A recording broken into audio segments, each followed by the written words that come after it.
What does a World War II era Army football team have to say about Ole Miss?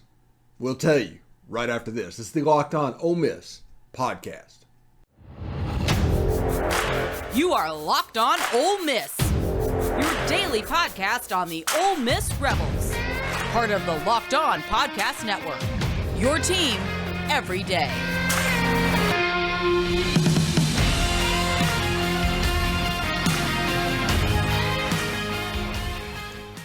All right, welcome to this What to Watch For episode of the Locked On Ole Miss podcast. I'm your host, Stephen Willis, at the Stephen Willis down below. What does an Army football team from World War II have to say about this Ole Miss team? And it's simple. Mr. Inside, Mr. Outside. We'll talk about exactly what we mean by that in just a second. But right now, I do want to let you know that this episode of the Locked On Ole Miss podcast is brought to you by Sling TV.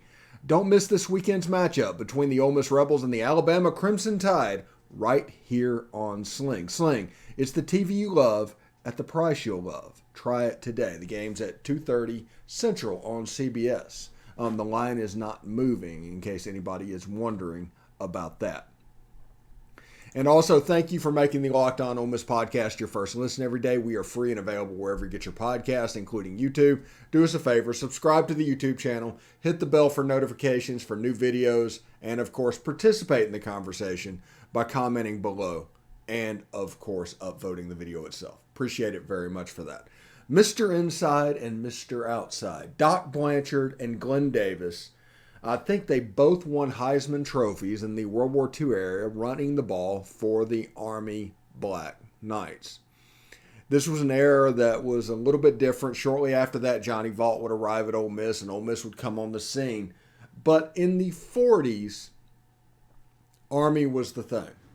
And Doc Blanchard, Mr. Inside, and Glenn Davis, Mr. Outside, ended up winning Heisman trophies and just kind of running all over people. I think Ole Miss is in a similar position of a 2.0 of that offense with Quinshon Judkins, Mr. Inside, and Zach Evans, Mr. Outside. And that use against Alabama will be something everybody needs to keep an eye on. Because if Ole Miss is successful in the run game, which they very well can be. They average like 260, 270 yards a game. Alabama could be in a little bit of trouble. Mr. Inside, Quinshon Judkins, those inside zone plays against Texas A&M that just ate them up over and over and over again. Quinshon Judkins ran for over 100 yards against LSU. Ran for over 200 yards against A&M. He is hitting his stride. When he should be hitting the freshman wall, he is kind of hitting his stride. But Alabama does have the talent defensively to take away especially the inside zone. If you listen to John Avery last night, he described the differences in the outside zone and the inside zone and how he studied at Denver, and he talked about Terrell Davis, and this was an Alex Gibbs thing. Side note, when I was at Ole Miss, Alex Gibbs came by for 2 or 3 days and gave a preparation. And Monty Kiffin came by shortly thereafter and gave a 2 or 3 day preparation. If you want to talk about graduate level football classes, me sitting back there just videoing all this and letting it soak in was absolutely cool. It was amazing. But the zone running scheme and Alex Gibbs teaching it was really cool. But Alabama has the ability to make the zone running scheme difficult. Because the way you attack a zone running scheme is not following the blockers and trying to beat the blocker in front of you. It's trying to make the blocker block a gap. If you're playing it vertically, you're going to do better than if you go horizontal with the block. Because the whole purpose of this blocking scheme is to provide the seam for the running back by accordioning stretching you out on the line of scrimmage. If you're going straight ahead, if they are having trouble blocking you, the zone running scheme can run into problems, and especially the inside zone, which is more of a quick hitting play than the outside zone. Now, I tell you that to tell you this. Alabama on the defensive line has Will Anderson, who's probably the best player in college football. They have Jaheim Otis and other defensive linemen that are absolute monsters, or at least the potential of being monsters. And they have Dallas Turner, which is basically like baby Will Anderson. This is a good team that has the ability to play that way, that could make the running game difficult for Ole Miss. Now, Ole Miss could have success, and it could work just similarly to the way LSU did Saturday night. But it's not something I think that we should count on going into the game. So Mr. Outside becomes important. Zach Evans in space has been absolutely phenomenal this year. And he got a little nicked up, I guess, post Vanderbilt. But he couldn't play against LSU, which if he could play against LSU, I don't care what anybody says, that game's a different game. And everybody's like, well, what about this? What about that? No, that game's a different game if Zach Evans can play. And they have to stretch out and worry about the outside part of the field. Zach Evans makes this offense different. A one-dimensional offense for Ole Miss right now would be just one of the backs, because everybody provides different things. And yeah, I think that LSU game is a different game if Zach Evans is able to go, as you saw against A&M, because they have elite defensive athletes as well. Alabama's going to have elite defensive athletes. They're going to have elite coaching. They are going to have the mindset where Nick Saban in his press conference talked about this running game and this Ole Miss offense and this Ole Miss team really glowingly. Basically, it was a compliment fest between Nick Saban and Lane Kiffin in their Monday press conferences. So that's another thing that you can take from this. This is about to get real. This is the game that Lane Kiffin has been building towards. I don't know if Lane Kiffin's going to win this game, but he's been building for this. He's been reshaping the roster. Everything has been about beating Alabama, and Lane Kiffin, wants to beat Nick Saban. So that's the reason he probably was a little bit miffed whenever Feinbaum added a little fuel to the fire, saying the Alabama dynasty is over and everything is there. Because Alabama, this is a true statement. They could be 5-4 right now and well on their way to the Belk Bowl or the Music City Bowl. They could be 9-0 and number one in the country. 4 plays. 4 plays is the difference between 5-4 and 9-0. Alabama's a good team. They have good players. It's the most talented roster Ole Miss is going to face unless they play Georgia. And they might have a more talented roster than Georgia. Probably not, though. But for whatever reason, it hasn't necessarily worked. Because even in the games that Alabama has won on the road this year, there's been problems. There's been issues. There's been things that you can exploit. Rocket Sanders at Arkansas. This was the road game that Alabama won fairly comfortably. Rocket Sanders ran for over 100 yards against the Tide in a similar offense that Ole Miss runs. So I expect Alabama to come out with their hair on fire, with 100% glowing and trying to stop Mr. Outside and Mr. Inside. So the reason we bring him up as what to watch for is if they have success, Alabama could be in a little bit of trouble defensively. Again, this Alabama team, they have the players all over the field to rise up and take away what needs to be taken away. Ole Miss hasn't seen a roster like this year. In fact, when everybody said all year long, well, until you play SEC teams, until you do this, until you do that, they're talking about this game. This was the game they were pointing to. In fact, it's at the point where if Ole Miss pulls the upset and wins the game Saturday, what are they going to say after that? Other than we don't play well in Arkansas or being really nervous about the Egg Bowl. It's beginning to sound like they're just going to describe that regardless. Just period.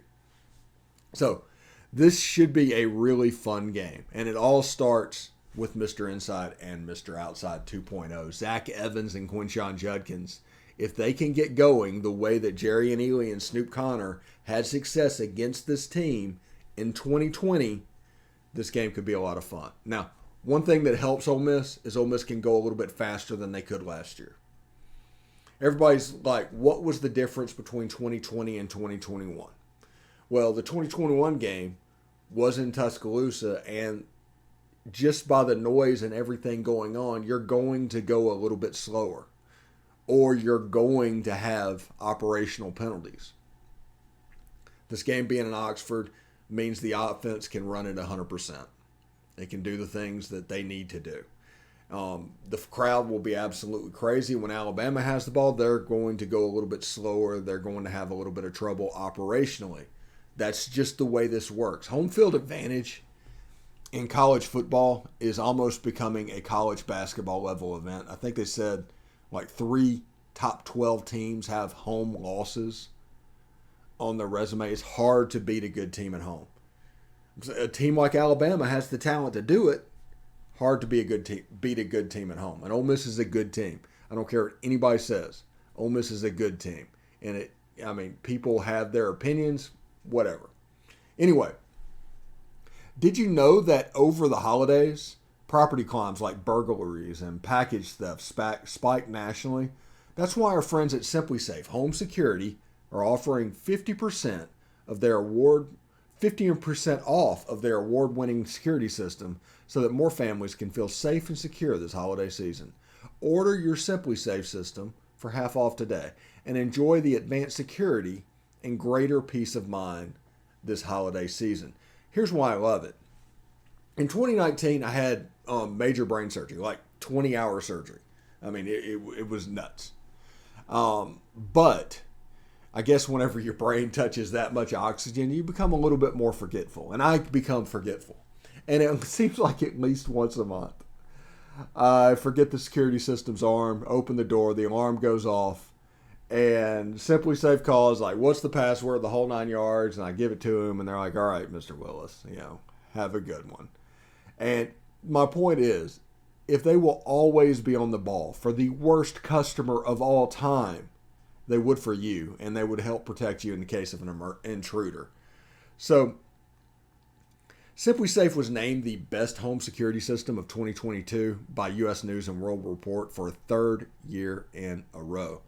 In an emergency, 24/7 professional monitoring agencies use Fast Protect technology exclusively from SimpliSafe to capture critical evidence and verify the threat is real, so you can get priority police response. It's pretty cool. So don't miss your chance to save big on the only security system I recommend. Get 50% off of any new SimpliSafe system at simplisafe.com/lockedoncollege. This is their biggest discount of the year, so don't wait. That's simplisafe.com/lockedoncollege. There's no safe like SimpliSafe. All right, thanks for making the Locked On Ole Miss podcast your first listen today. For your second listen today, check out Locked On Sports Today. From the games that matter the most to you to the biggest stories in sports. Go beyond the scoreboard and behind the scenes with the local experts and insights only Locked On can provide. Locked On Sports Today, available on this app, YouTube, and wherever you get your podcast. In the first segment, we talked all about Quinshon Judkins and Zach Evans and how huge of a game this is for them. And I think that is pretty obvious for everyone. But what are the markings we should look at that things are going well? Everybody naturally assumes that things can go poorly. But what are the things that we need to look for that things are going well? Or should I say well enough? Because things could even go well and Ole Miss not win this game. Because this would be an upset win. But what are the markings of an upset win?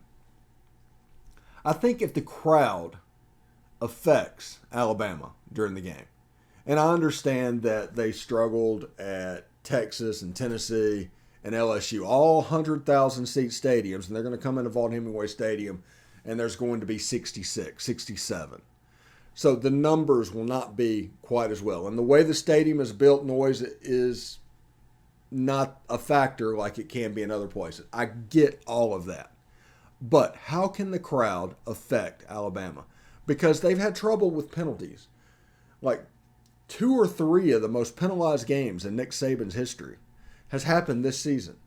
So operationally, they have not been clean this year. So that explains why they lost a couple of games, by the way. Because 3rd and 3 is easier to get than 3rd and 8.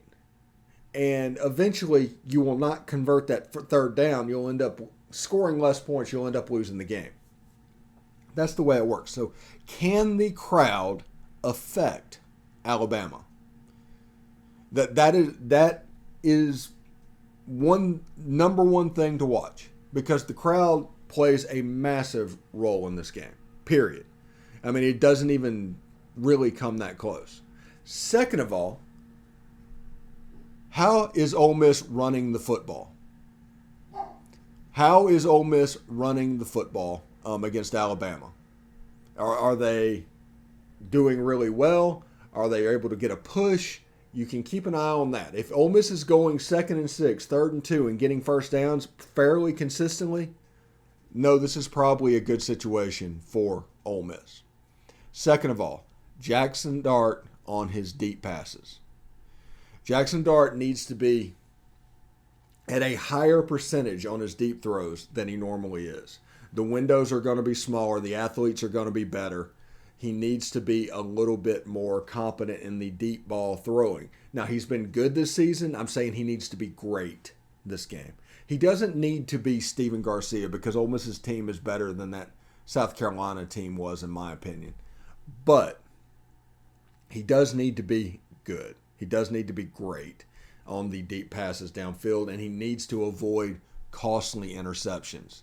If this game is completely blah, no real momentum swings, and Alabama has to work for everything, that's a better case than a turnover, a 4th down stop, things like that. Every possession needs to end in a kick.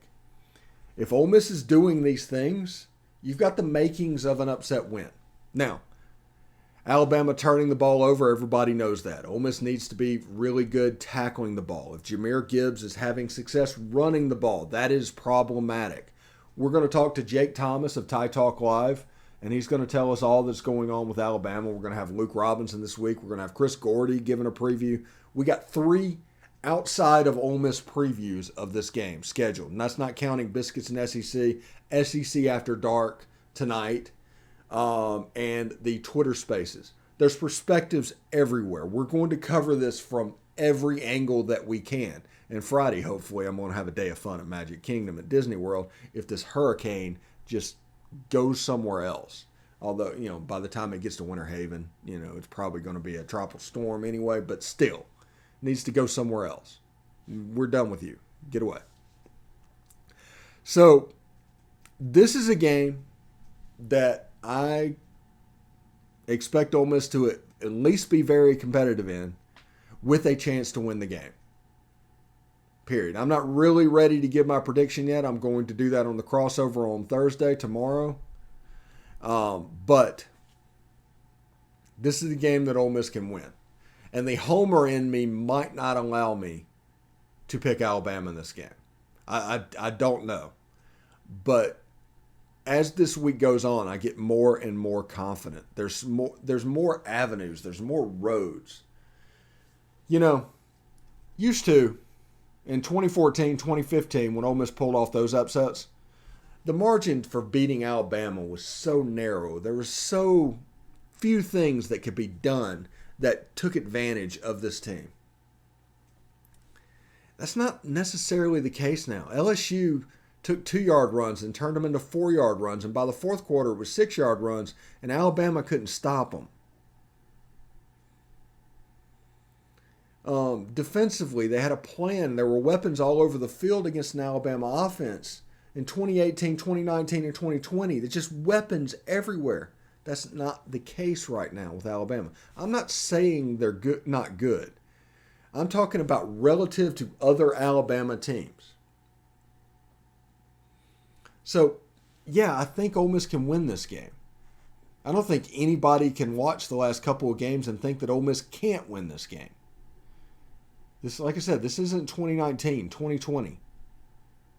These aren't those Alabama teams. Now, just like Tennessee, and I will say this when I'm talking to Jake, we talked all week about Georgia having trouble getting after the passer, and they only had 10 sacks on the year. Georgia lived in Tennessee's backfield. So teams like this always have the ability to rise up. So that is why it is important for the crowd to get in. That is important for a fast start. All of these things for confidence, you do not want them to rise up too much. Because this is the most talented roster Ole Miss has faced this season. And they need it to be treated as such. But that doesn't mean that Ole Miss can't win the game. It just means that this would be an upset if they did. And real funny, Alabama fans are trying to come over and get an upset win over Ole Miss. Weird game. Also, fun fact before we get to Jake Thomas. This is the first game since 1964 where Ole Miss and Alabama in at least one poll were ranked in the top 10. In 1964, that is the Sugar Bowl that they played in after Ole Miss's last SEC championship. If you need all kinds of symbolism, it's there. It is all there. And, yeah. It should be a lot of fun. Anyway, can we pause the pod for a second? Okay, we're paused. Great, because you've got to try this, and I'm talking about Built Bar's new reimagined flavors. That's cookie dough topper, coconut brownie bar, coconut brownie topper, white chocolate peppermint granola. It's Built's take on the granola bar, so it's more filling, and it's insanely tasting. Let's look at candy cane brownie puffs. Built puffs are built like biting into the universe's most delicious cloud. So first off, for anyone who hasn't tried Built Bars before, they're literally the best tasting protein bars ever built. See what I did there? They're revolutionizing nutrition as we know it with 100% real chocolate, 17 grams of protein, and shockingly low sugar and calories. 130 calories per bar. It's a magical, wonderful time eating them. So you're probably wondering which new flavors are my favorite. An unanswerable question to say the least. They're all unbelievable and they're all different, but you can create an order of a mix box and try all 5 flavors for yourself. Built, you got to try this. So get 15% off your order right now by using the code LOCKEDON at Built.com. That's 15% off by using LOCKEDON15. That's the code LOCKEDON15, all one word, at Built.com. You can get 15% off. Really cool. Chocolate cookie dough puffs, my absolute favorite. Try those. I can't recommend them enough if they're available. All right, thanks for making the Locked On Ole Miss podcast your first listen every day. We are free and available wherever you get your podcast, including YouTube. So do us a favor, subscribe to the YouTube channel, hit the bell for notifications for new videos, which happen quite frequently, and of course, participate in the conversation down below by commenting or upvoting the video if you would. Thank you very much. I'm here with Jake Thomas from Tide Talk Live. We're going to talk about the Alabama Crimson Tide a little bit. And Jake, what is up with Alabama this year? Man, they got coaching problems. And I'm not talking about Nick Saban. I'm talking about coordinators and down the line, down the tree of coaching on this team. Offensive line has been a struggle for the last couple of years. Pretty much ever since Kyle Flood left and went to Texas, the offensive line has been atrocious.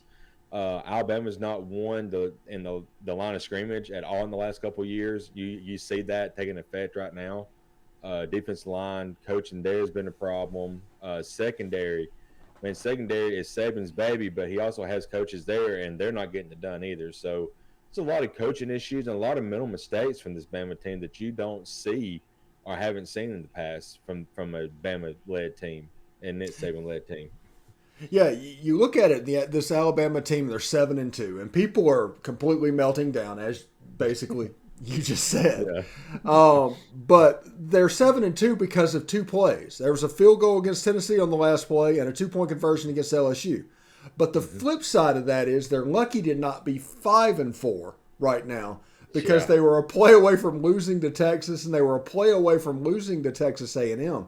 And I tell people all the time, this Alabama team is as good as you can remember. Their ceiling is national championship ceiling, but their floor is Music City Bowl, which is kind of new for Alabama under Nick Saban.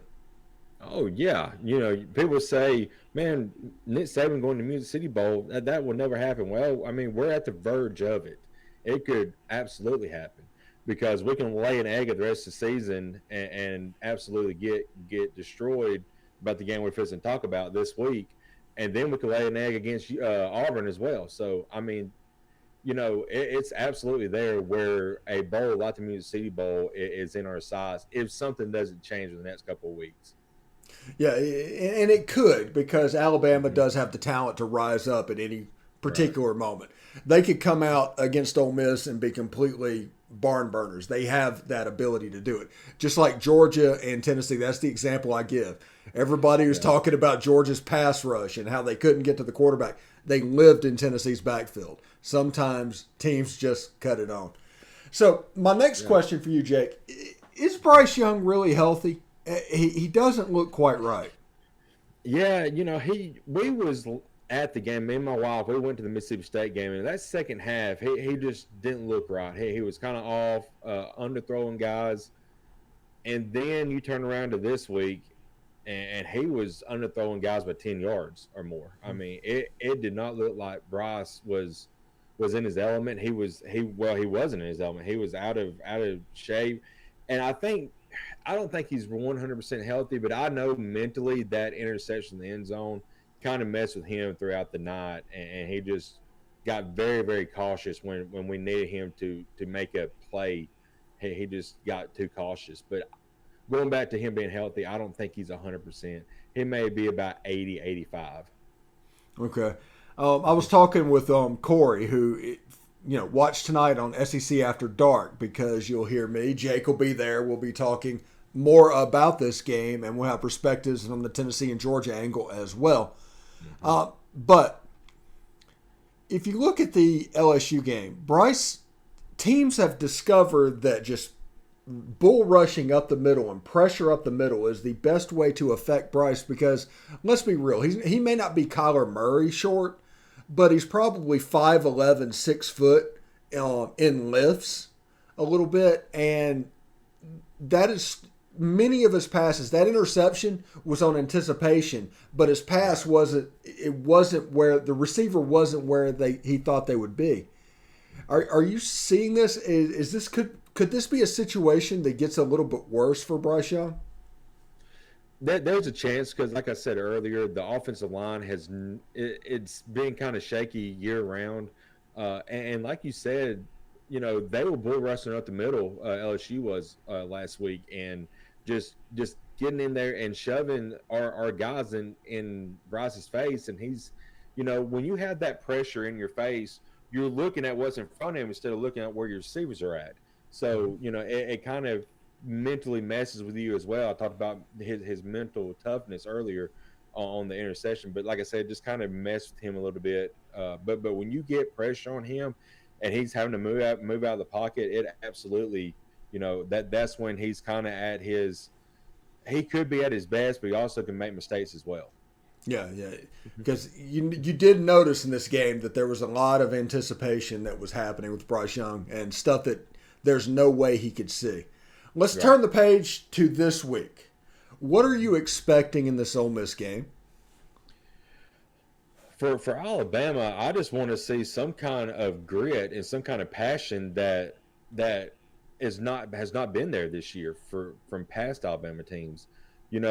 Alabama has the Alabama standard, as we all talk about, and they just have not lived to the Bama standard this year. And they're, like you have mentioned, Steve, there's talent all across the board, and their ceiling was a national championship, but that ceiling is now it's not national championship. It's not even going to be SEC championship, unless we got to have a lot going, to go wrong for LSU, and we still got to beat Ole Miss and Auburn.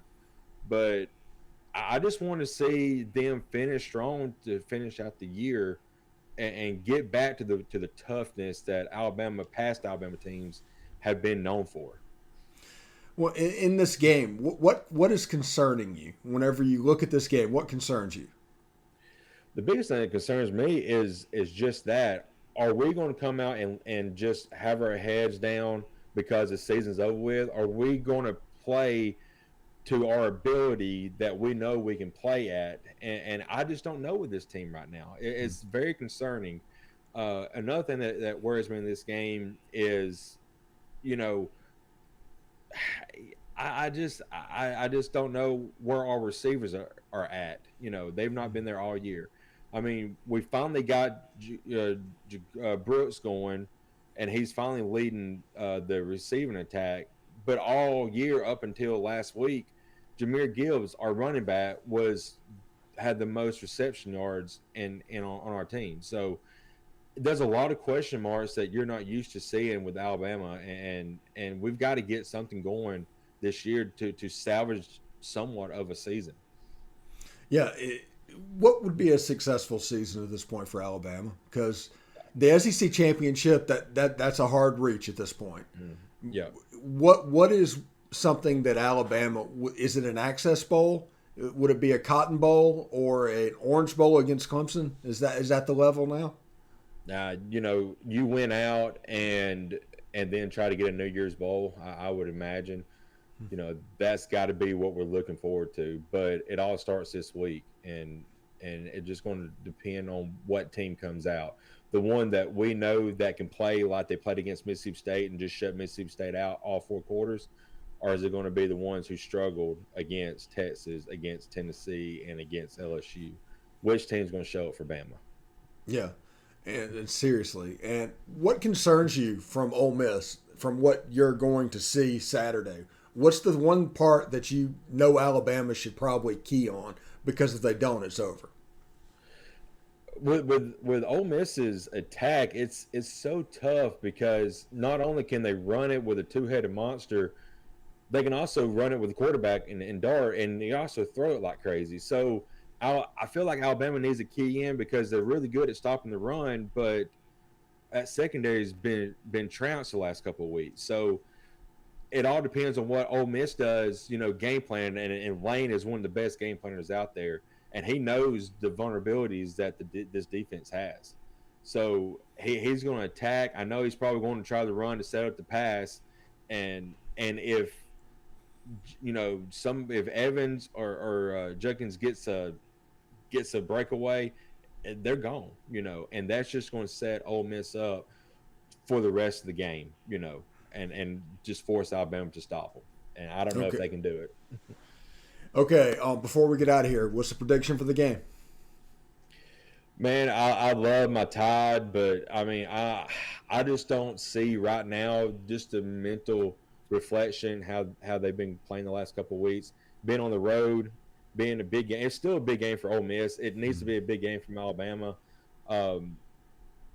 I think Ole Miss, if they're going to beat Alabama for the first time since 2015, this is the time to get it. You got Alabama who's licking their wounds right now, but on the flip side, Steve, if Alabama comes out the way they're playing like they need to, it could get ugly, like you said, in a hurry. I just don't know which team is going to show up. Yeah. But right now, in my heart of hearts, I think Ole Miss is going to win, and I think it may be like 38-30 type game. Yeah, that's my thought. If Ole Miss has a chance to win this game, they need to hold Bama to somewhere. Bama's going to be somewhere between 25 and 31 points, somewhere in there, and then you're going to win the game with your offense. That is where I am.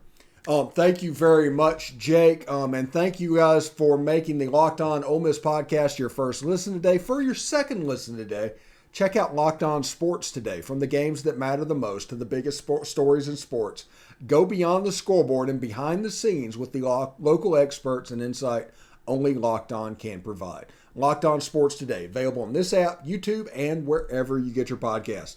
Jake Thomas, Tide Talk Live, thank you very much for stopping by today. And, man, good luck this weekend, man. Yeah, enjoyed it, Steve. Thank you for having me. All right, you can see us in a little bit on SEC After Dark. All right, take care, guys. Mm-hmm.